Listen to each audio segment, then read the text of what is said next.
Welcome to City Cinematheque, where the art and pleasure of the movies are the subject of serious discussion. I'm your host, Jerry Carlson, and I teach film studies at the City College of the City University of New York.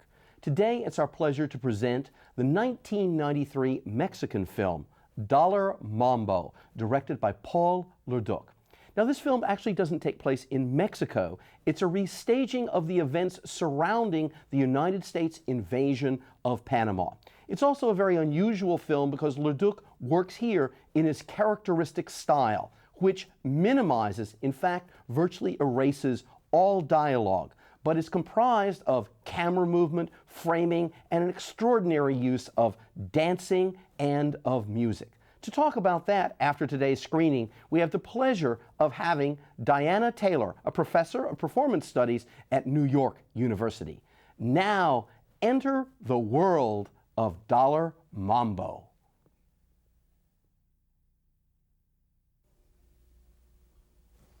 Welcome back from the tropics to City Cinematheque. Hope you enjoyed this opportunity to see Dollar Mambo.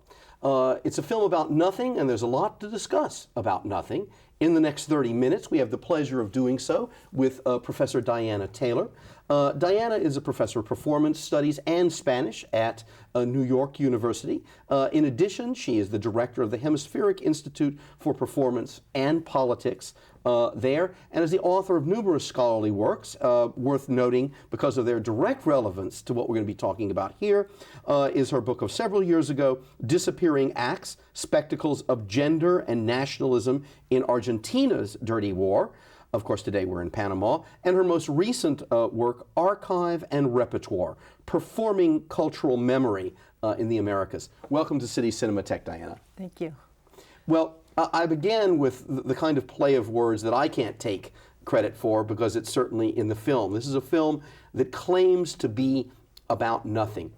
Why does it make that claim, and how does that relate to the film where we've just had the chance to see? Well, there's that wonderful first moment where the ventriloquist is talking with his puppet and saying, well, what can we talk about? Can we talk about something? No, we can't talk about anything. And it just sets up the entire film in the sense of all the different levels on which you can and cannot talk about things. So on one level, of course, it's about censorship, because we're talking about an invasion, we're talking about atrocity. So what is it that we can talk about? Or what can we not talk about? On another level, I think it's also very much about representation. And if we're talking about violence, it's very difficult to represent violence, especially on film, something that is so graphic. And so how can we go about that? What are the limits of our ability to express ourselves, especially in a circumstance like this where words fail? How can we talk about it? It's also, how can we be sure that what we see as a political indictment for the invasion, for the atrocity, doesn't get turned into some kind of voyeuristic pleasure for a viewing audience? So there's always that. So the question here is, how do you show and how do you tell? So I would say that one of the things that Leduc does, perhaps because of his own style of working without language, is relying very heavily on embodied action as a form of expression. Now you talk about that. Let's stop on that just for a second, because you talk about that in your most recent book. Not this film specifically, but you developed a concept called embodied knowledge, and embodied knowledge as something that works, how shall I put it, in a complicated relationship. Not always in opposition, but in a complicated relationship with what I'll call the more acceptable official protocols of knowledge, particularly in the West, which is print, is print culture. Could you? I think this is a way to enter the film. Could you talk a little bit about what the concept of embodied knowledge is and how it fits in telling history? Right. Well, what I was thinking about in that book is that, of course, we are always talking about knowledge or identity, memory transmitted through print, through books, documents, etc. But there's a whole other way of transmitting knowledge and memory and identity, which is through embodied action. And that can be through dance, it can be through music, it can be through all of these different traditions and gestures and sort of daily rituals that we have, and that are very seldom accounted for as a form of transmission. So it was extraordinary to see this film where, in fact, what Leduc is doing is saying, sometimes words fail. And there are other ways of transmitting this knowledge and telling these stories. And in his case, I think he does it brilliantly through this use of dance and music. So that's that form that I had been thinking about as a repertoire, is that form of transmitting knowledge. This is fascinating because, when we say history, that usually what we think of, I think most of us, is those courses we took through school that were officially part of a history department, and you were reading the articles or reading the books, and this is an extraordinary development in the world, the discipline of history, but it is not the only means of memorializing the past. And like any perspective, even if it's a huge discipline like history, any perspective has its limitations in its powers of communication. And also, this is linked to, and this I think leads us back into the film, of who has the right and who has the power to memorialize the past. Absolutely.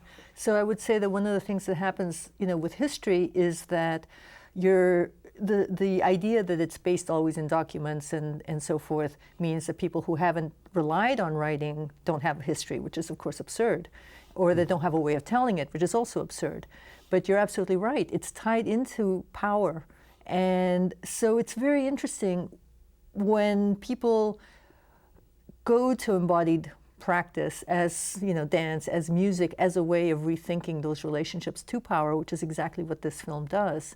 And of course, he's bringing in a different kind of power, which is the power of the filmmaker. Absolutely. And that whole circulation and that whole economy, which is also a system of power. But it's very interesting that he should choose in that situation to tell the story through embodied practice and through all the different ways in which music and dance are linked together to tell that very complicated story. Yeah, and I think even someone who may not be familiar with the specific music traditions that are referenced in this film, which we can come back to and talk about a little bit, nonetheless people can understand that, because in something like North America,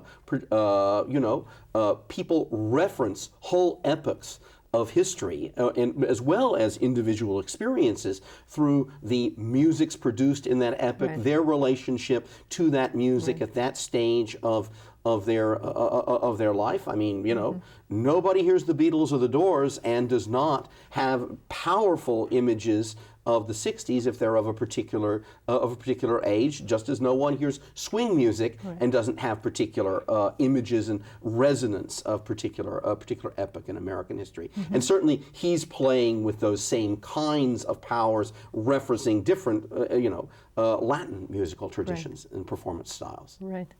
And it's so interesting the way that the chain of events, I mean, in the film, for example, when they start out, the people on the barge that are clapping and singing and hitting their knees and dancing, and that's the whole musical rhythm.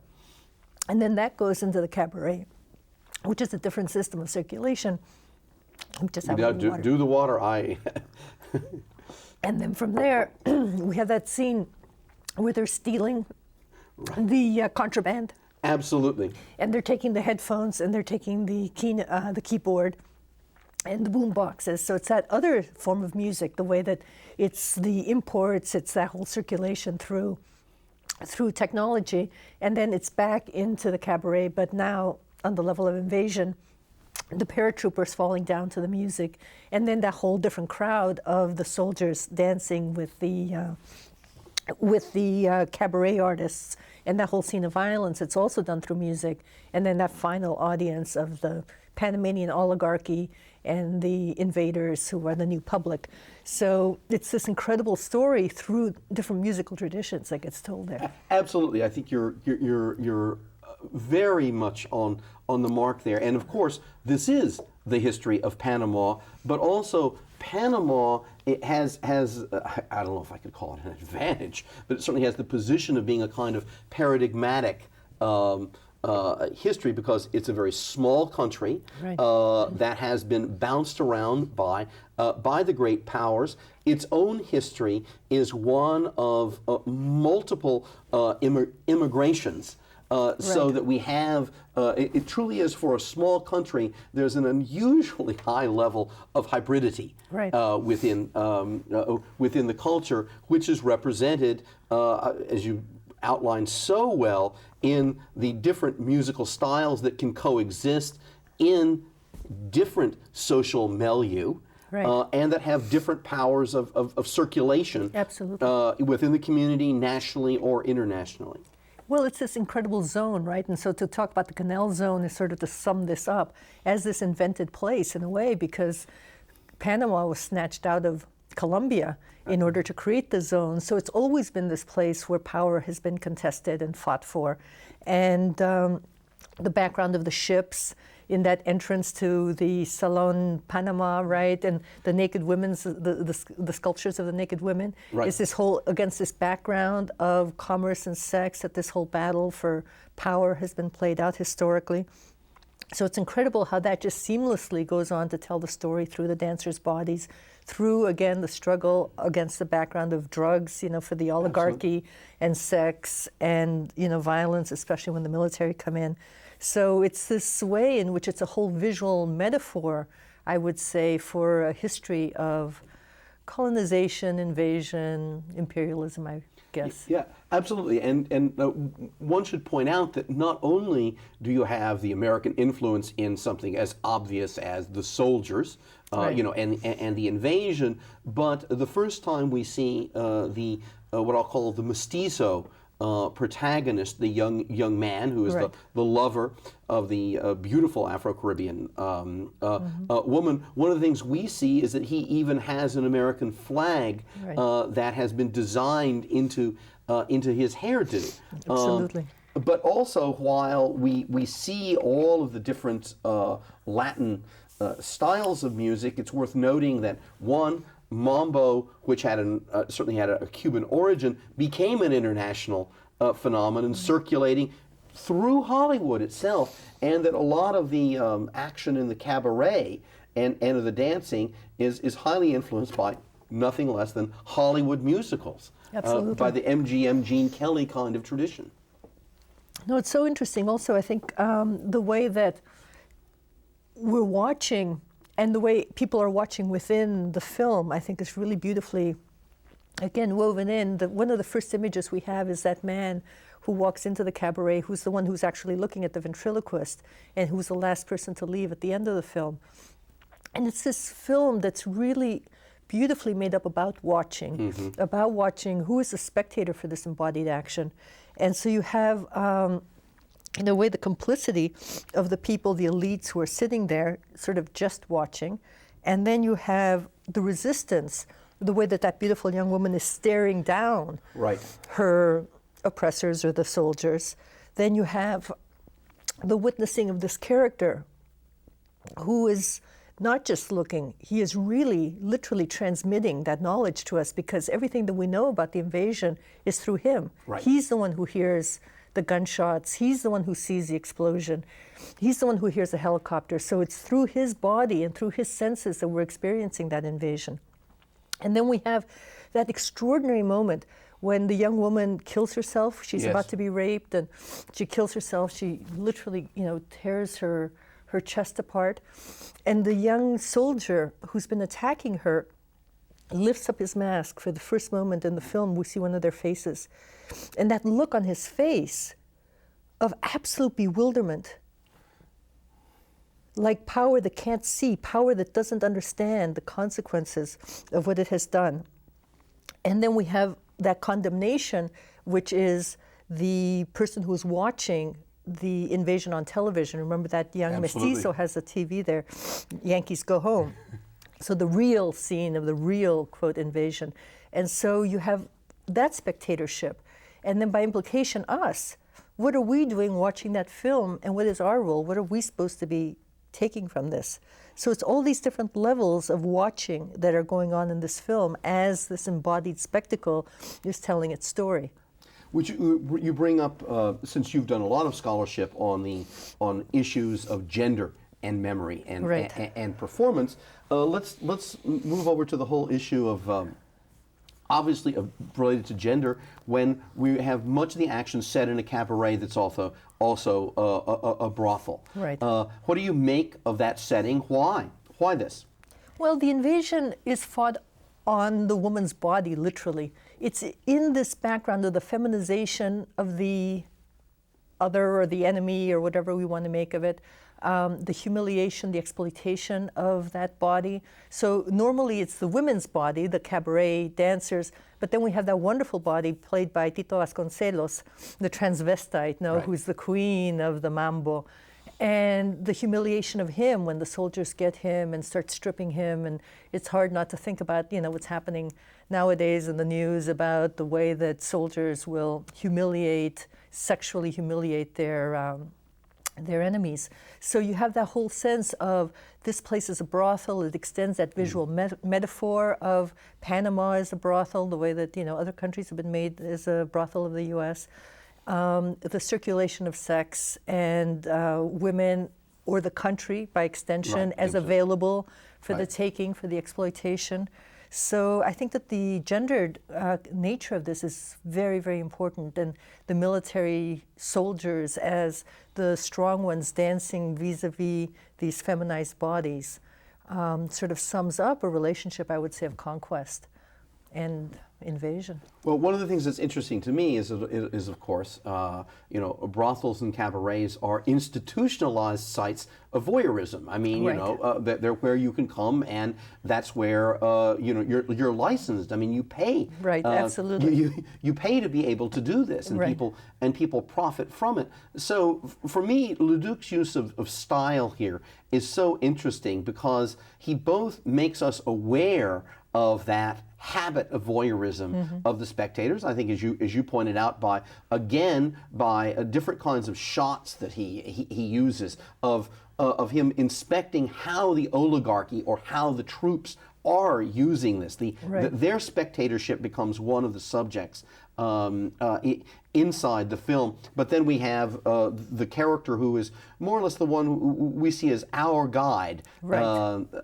Who is the observer, and I think is very interesting because he's positioned as exactly the kind of person who does witness history, but is not enfranchised as a witness to history, because this particular historical event, the invasion in 1989, is also famous within media history as a highly media manipulated event. Right.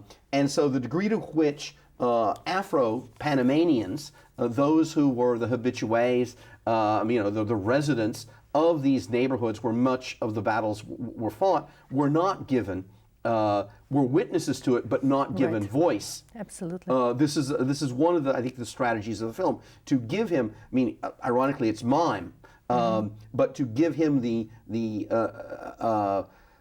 role of witnessing history, and us knowing that he'll be able to, in one way or another, pass on this knowledge. No, I think that's it's an extraordinary technique, because it's exactly that. It's the person who has been left out of history who becomes the transmitter. I mean, that's where the power of the embodied comes in. The person who can't have access to the archive, who can't write it down, Right. but who can feel it and who can transmit that so that we can feel it as an extension. So I think that's an extraordinary point of view, and also the way that we don't have to see the violence. I think that's a really interesting choice, that we hear, the explosions, we see some lights, but Leduc doesn't actually show us, people being blown apart or houses being destroyed. And so it's through this other means, and I think it's exactly right, because it was so exploited as an incident that he's using the other side to Right. tell a story. So he's saying, I'm not going to exploit those images. I'm going to have this an extremely theatrical film, but it's not going to be exploitative in the way that perhaps the more factual Right. rendition of this invasion was. So that was a really interesting choice.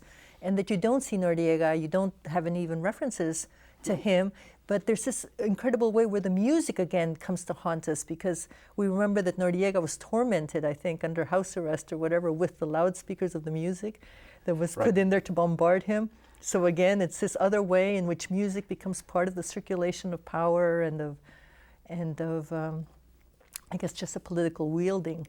Right, absolutely the case. Now, I'm also, interested by this, by the sort of concept of time in this, in this film. I mean, one, we know the incidents that are being referred to, but this is not something that's set up, for example, following the sort of typical classical and Hollywoodian way of setting up with deadlines to meet that. Right. This is a film in which events unfold, but also there's a larger sense of historical. I'm using the word historical.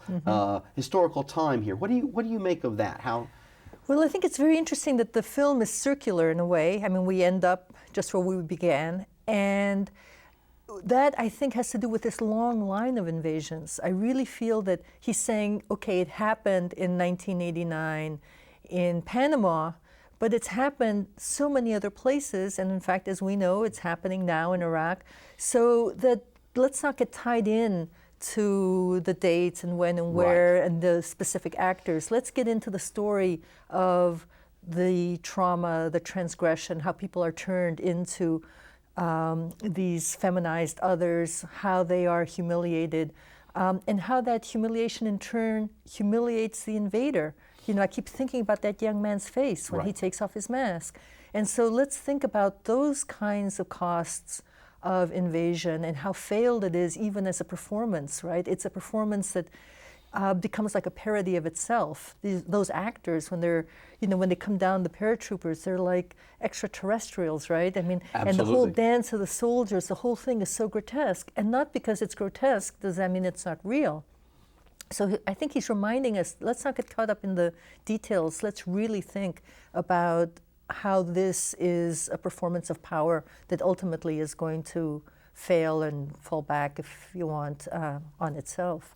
Well, I think you bring up the very interesting point of the way in which the theatrical metaphor is always foregrounded for us in the film, obviously with the setting of the performance space itself, but then with expanding that metaphor out into the world of politics and global politics, that politics is performance. Absolutely. And it's performance certainly that uses power, but that also uses symbols and is self-aware of itself as performance. So the theatrical metaphor in the work works at all kinds of levels, from the most literal of the stage all the way up to thinking of global politics in terms of performance styles and what's a successful performance of say, an invasion. Right. And I would say that that's also why the meta-theatrical setting of it works so well,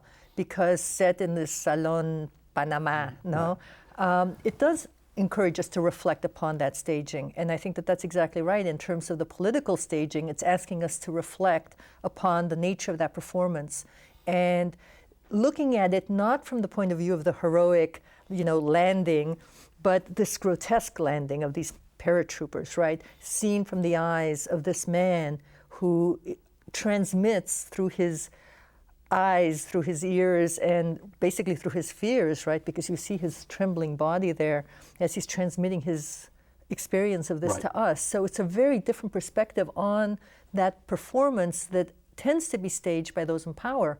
Look at us landing heroically here. Look at us doing all of this, incredible military stuff. But I think this perspective is a very, very different and a much more human one that Leduc is offering us. Absolutely. One of the things that interests me is the way in which there is a creative confusion of genres here. So the point is that there's a whole set of codes that you use to stage things in the cinema as a military event. But all of a sudden, what he's using is the traditions of the Hollywood musical, not the Hollywood war film, and that both, emphasizes, the conventionality of all of this and makes us see these things anew. We're just about to run out of time, so what I wanted to do was give you, in a certain sense, the last word of what are the things about this film that you admire in a sort of brief. Well, I was very struck by the way in which Leduc is pulling us in as spectators and the way that he's asking us to do something, because the last few minutes of that film, well, before the ventriloquist comes back in, where he says about the soldiers who had violated somebody and who had killed a civilian and had never been brought to trial, and sort of he's asking us to intervene on some level. So it's very interesting when art asks us to do something. It's a spectatorship where we're asked to lead to some kind of action. And so you wonder what kind of action that might be. And then I think it's interesting when you think of all the different levels of action, and the last word is, well, there's nothing to talk about, when you know that there's everything to talk about, and maybe what we have to do is work against denial. Well, and I'm going to have to say there's nothing more we can say because we've run out of time. If you'd like more information about City Cinematheque and this series or our others, please get in contact with us. It should be no surprise that the best way to do so these days is to check on the internet. Go to www.cuny.tv. You'll find the click-on for City Cinematheque. Again, that direction is www.cuny.tv. Diana, it's a very fast 30 minutes. I think we said something about nothing very, very well. I want to thank you for being here, and I hope you'll join us again sometime. Thank you so much. Great. And I hope you join us again watching City Cinematheque as we explore the archives of film history. In any case, thanks for joining us today. Bye-bye for now.